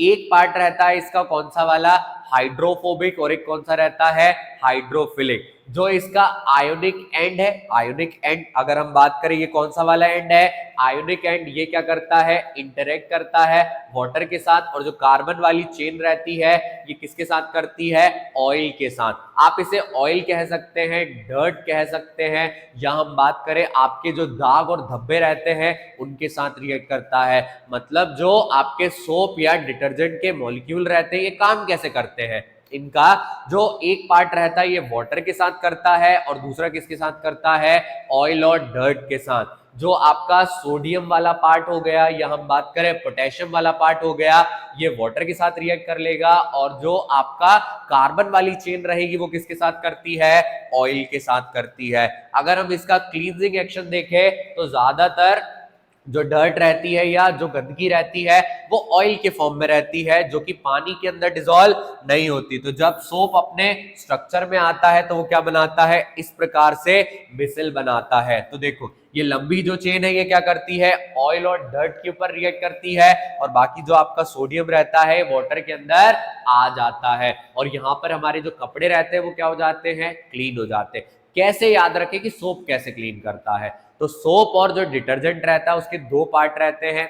एक तो उसका कौन सा वाला रहता है, एंड, एक टेल वाला पार्ट रहता है और एक उसका हेड वाला पार्ट रहता है। जो हेड वाला पार्ट रहता है ये वाटर के साथ रिएक्ट करता है, और अगर हम बात करें जो टेल वाला पार्ट रहता है ये डस्ट और ग्रीस के साथ करता है। जब ये टेल वाला पार्ट क्या करता है, डर्ट और ग्रीस पर जाता है तो वो धीरे धीरे करके साथ उसके साथ रिएक्ट करता है और उसको सरफेस से हटा देता है। और अगर हम बात करें जो सोडियम है ये पानी के साथ रिएक्ट करता है और आपके कपड़ों को क्लींजिंग एक्शन करने में परफॉर्म कर लेता है। याद करो कभी डिटर्जेंट वाले एडवर्टाइजमेंट को देखा होगा, वो बिजली सी चमकती हुई जो दिखाते हैं वो बिजली किसकी बताते हैं, जो बिजली चमक रही है वो आती है कि जो हमारा सोडियम और पोटेशियम का एंड है वो क्या करता है, पानी में चला गया, और अगर हम बात करें जो कार्बन की चेन है ये हमारे डर्ट पे जाके इकट्ठा हो जाती है और हमारे कपड़ों को क्या कर देती है, क्लीन कर देती है। इस प्रकार जो हमारा रिएक्शन है वो क्या हो जाता है, कंप्लीट हो जाता है। इसी के साथ ये वाला चैप्टर हो जाता है कंप्लीट। अगर आपको कोई भी डाउट रह गया हो, कोई भी टॉपिक समझ में नहीं आया हो तो आप कमेंट करो। अभी हम नई नई वीडियोस बना रहे हैं। अगर आप कोई सजेशन देना चाहें तो आप दे सकते हैं कमेंट बॉक्स में ड्रॉप करके, हम उन पर्टिकुलर सजेशन को अपनी वीडियो में जरूर लेकर आएंगे और जल्दी कोशिश करेंगे कि हर चैप्टर के बाद जो प्रीवियस ईयर क्वेश्चंस हैं उनको भी हम डिस्कस करें ताकि आपको इन वीडियो से और ज्यादा बेनिफिट हो। Thank you.